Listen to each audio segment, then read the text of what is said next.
Welcome to the vlog, welcome to No Boring Days. My name is Carlo and I recently bought a bike and I have a few thoughts about buying a bicycle right now. So if you watched a few of my previous videos, you know that I recently bought a second-hand Canyon Inflite CFSL 7 from Singapore. Let me quickly show it to you. Welcome to my dark room. Look at it, it's so beautiful. Anyway, so where was I? If this is your first time to buy a bike and you're not sure exactly what kind of bike to buy, my suggestion is if you can, just borrow a bike first so that you can figure out what kind of riding you want to do. My very first bike was a single speed bike that I just used for commuting, and when I discovered that I really enjoyed cycling, I decided to buy a bike, and I initially looked at a road bike.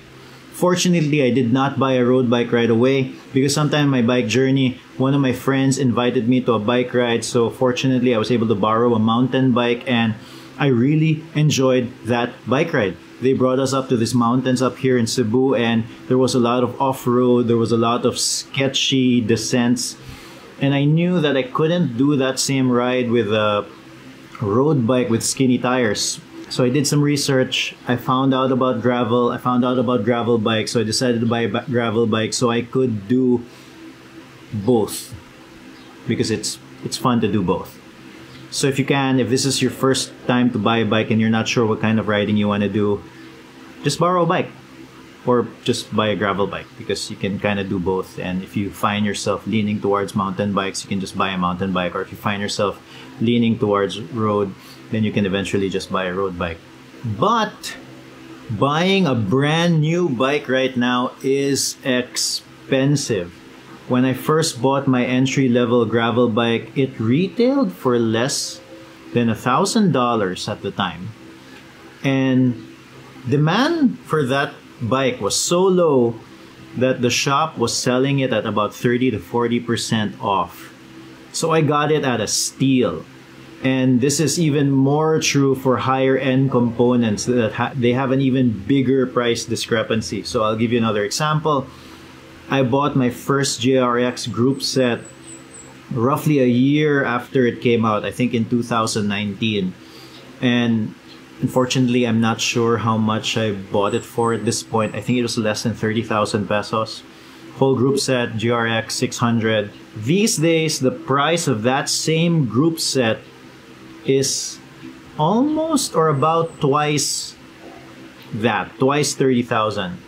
So things have gotten really expensive. This is all because of 2020, because of the high demand of bicycles and in the low supply. So things got really expensive really quickly.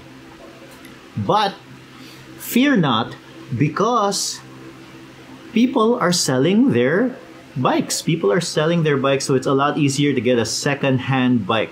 So when 2020 hit, so many people bought bikes and that's when prices skyrocketed. But now, there are a lot of people who are letting go of those bikes. They either stop cycling or have decided to upgrade to better bikes. So if you're looking for a bike, you are very likely to find a good deal online. So as for me, I looked at Facebook Marketplace and then eventually Carousel. I guess a lot of people in Singapore use Carousel. I wonder if a lot of people use Carousel here in the Philippines. But anyway, look for those second-hand markets for the bikes and you should be able to get a good deal.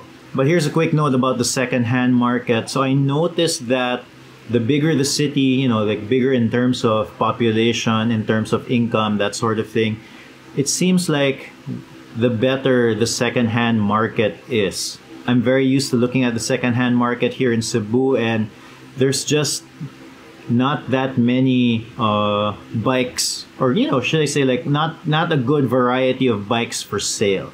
At least compared to Manila, which is the capital of the Philippines, and there's just a lot more people, higher income / better bikes.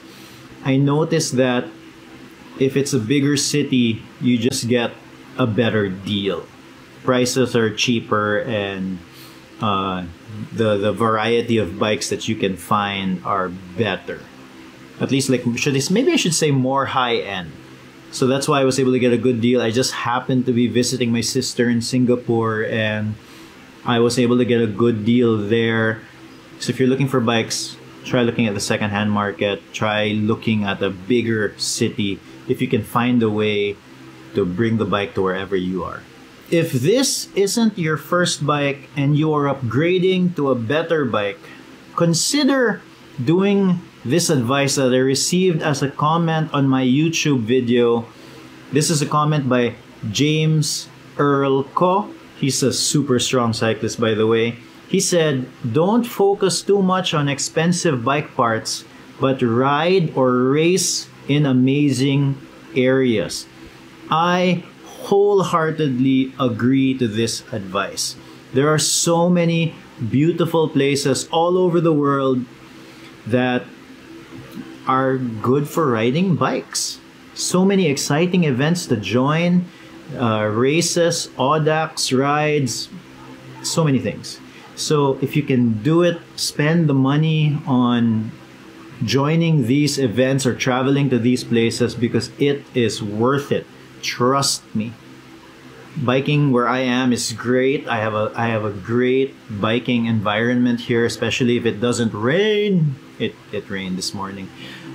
But going to new places to bike is always a thrill. If you're in the market for buying a bike, I hope this vlog was helpful. If you enjoyed this content, consider subscribing. This helps me out a lot. Thank you so much. Till the next one.